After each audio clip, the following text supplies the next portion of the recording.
Good evening from my flat here in Stretton. I hope you're having a wonderful night. Before I go any further, I have to say that this one is just for adults. So if there are any children watching at the moment, press pause and you can watch any of our videos that say children on them. Grown-ups, this one is for you.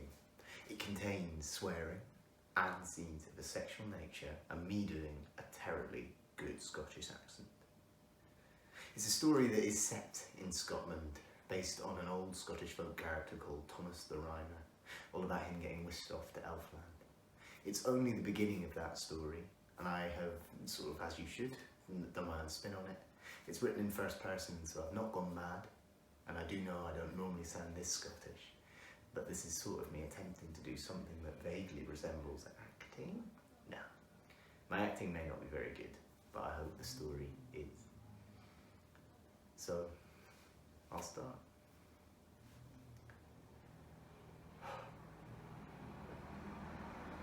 The sun is rising over the hills. You can't see her yet, but you know she's coming by the way the sky is stretched out a canvas colour range.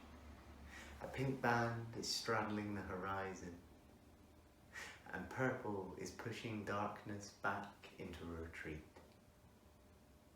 The stars and moon going with it, their silvery goodness done for another evening.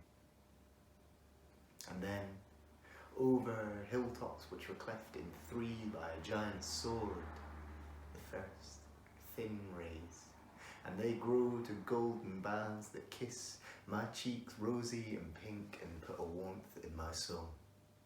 It is going to be a good day. It's going to be a bonny day. Do you know what? Fuck it. It is going to be a broad day.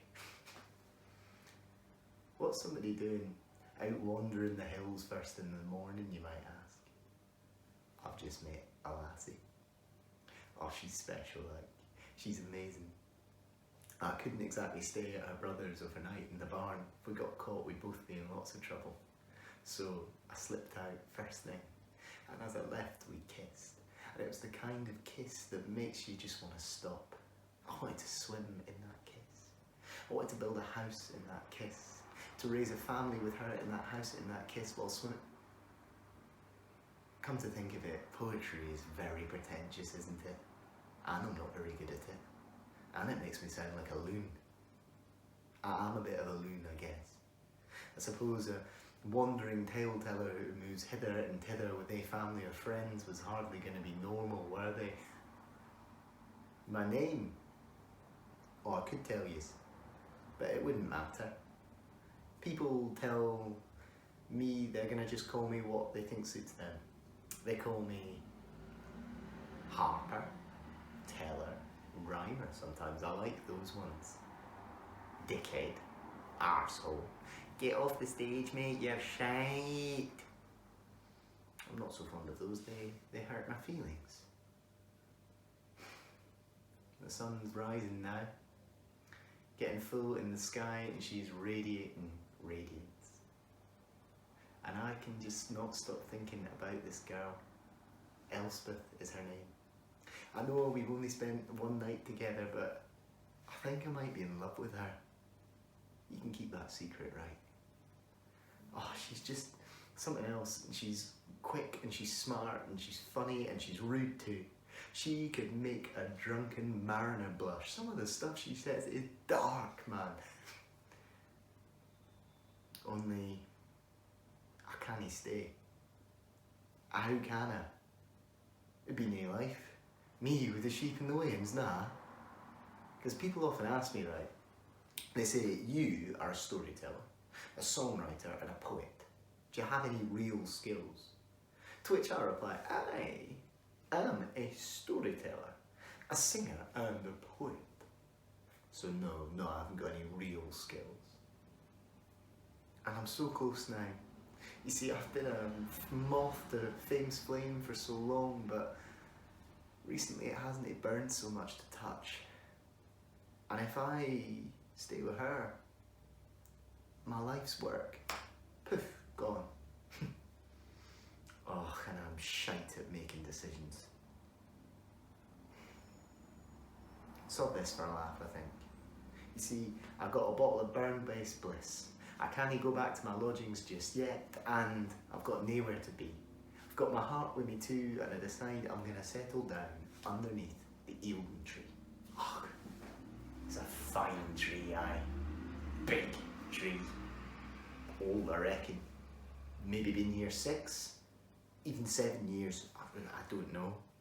I don't even know what kind of tree it is for that matter. But what I do know is it's got good shady leaves, and the sun, she's proper high in the sky now, and you ken wet. Us folk in these parts, we call ourselves Peely Wally, but that's pasty fuckers to you lot, and we don't go so well in the hot summer sun, so a bit of shade for me is all good. So I've got my bottle of burn based bliss, and I've got my harp, and I start to try and strum out a new melody. And no, that is not a euphemism. Take your mind out of the gutter.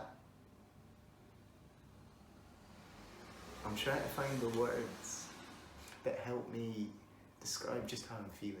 The right note, the right tune, but whenever I picture her face, words and music just dissolve like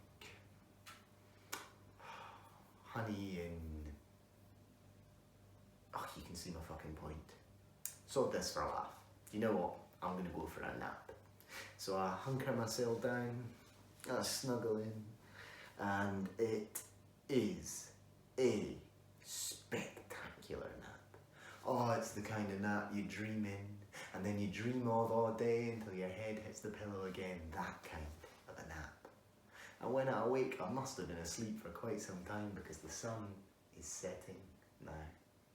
All pinks and oranges, like a painter, no trying to keep within the lines.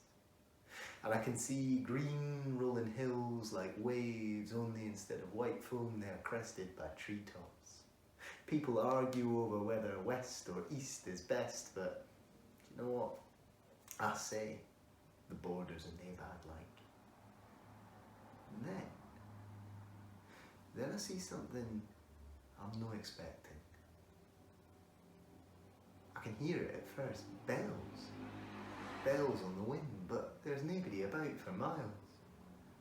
And sure enough, on that horizon, there's a rider. And they must be moving swift as the wind, because before I know it, they are right in front of me. The horse is milk white, and the bells are attached to the same horse. Bejewelled and bedazzled, they are sparkling like a diamond. Probably was a diamond in hindsight. And the rider, I've no seen their like before. They have long golden hair which falls to their ankles. And they have eyes, the colour of a forest at sunset, iridescent greens and pinks and purples, and unblinking, they are staring at me. I can feel a tightness in my chest. You see, they've got this green clothing on that's kind of crisscrossing, cut at all kinds of jaunty angles, and oh, they look quite sexy, to be honest with you. And I start to wonder, they've got a glow about them. This isn't the Virgin Mary or something, is it? Oh, I haven't said my prayers in like, oh, God knows how long. So I drop to my knees and I start saying what I think are Hail Marys, and I think, Christ, what if it's Christ himself? And I'm going and saying, and they just laugh at me. With a grin as wicked as you like, they say, "Rise, teller, I am not of your world, nor am I of heaven. I am the Thane of Elfland." Now, I'm a bit of an idiot, but I know what rise means, so I stand up. "I have heard telling of your tales," they say with a voice like honey blended with spices, and God, it tasted delicious to hear. "Come, tell me a tale, and in return you may ask for something of me." Now, I've heard the stories, and you might have too, and if you have, you know, and I know that I am in trouble here. And you see, if I ask for money, it'll turn to dried leaves in my hands. If I ask for fame, I'll never know a day's rest, and I have no idea what to do. And before I know it, their face is right in front of mine, and they really are quite sexy. And they've got lips the colour of a sunset. How do they do that? And they're close, I can feel the heat coming from their body, and they say, "You look like you had a fun night. Perhaps you would prefer a fun evening." I'm an idiot, but I know what they mean. I do want that. But I know it's not going to be that easy. I know it's not going to be that simple. And I think of Elspeth. And I think of the life I built for myself. And I look at them. And do you know what? I think I'm fucked if I do, and I'm fucked if I don't, and fuck. I ask for just one kiss. Even with just one kiss, your body will not be able to help but follow, they tell me. Just one kiss then, and we'll see what happens. I should have known. Of course my body followed. And I won't go into too much graphic detail, but for most of it I wasn't sure what was up or down. I wasn't sure where my body began and where theirs ended. There was sweating and panting, and at some stages I'm pretty sure my nipples were in the sky. It was incredibly strange. And after 2 hours, I don't even know how much time had passed, of the most intense ecstasy I've ever been through, I rolled onto my back and they did theirs, and I'm drenched in sweat and covered in the turf and the earth and the grass. And they are barely even out of breath. Not a bead of sweat on their forehead. They look like a cat that's just caught a mouse. Well told, Teller, they grin. And I don't actually remember telling them anything, but then getting flashbacks of like me talking during, and it's quite weird, but then I find myself getting a bit interested again, and I won't go into it, but it's a bit strange, you know, when you get those flashbacks and they've got a pipe and they started to smoke, and I'm just transfixed by them. I can't take my eyes off what they're doing, and they're blowing great billows of smoke from this pipe, and it's clouding up in front of the tree. Great thick smoke. And I look into it, and as I peer, I can see a figure in the smoke. A rider dressed in crisscrossing green on a milk-white steed, bejewelled and bedazzled. And I look to my left, and they're gone. I look back at the smoke, and the rider as a figure behind them now, arms wrapped around their waist. I look to my right and the world is rushing by. To my left, it's just the same. And in front of me, there they are, solid as the day. Well chosen, Teller. You told well, and know that you chose the same. We are riding toward Elfland. I'm thinking a lot about choices. And all that goes through my mind is, fuck, I'm shite at making decisions. And that is all I have for you this evening. I hope you enjoyed the story. I hope you grown-ups enjoyed something a little more just for you. Have a wonderful night, sleep well, and dream dreams far sweeter than poor Thomas will. I hope to develop it into something longer, but for now, good night.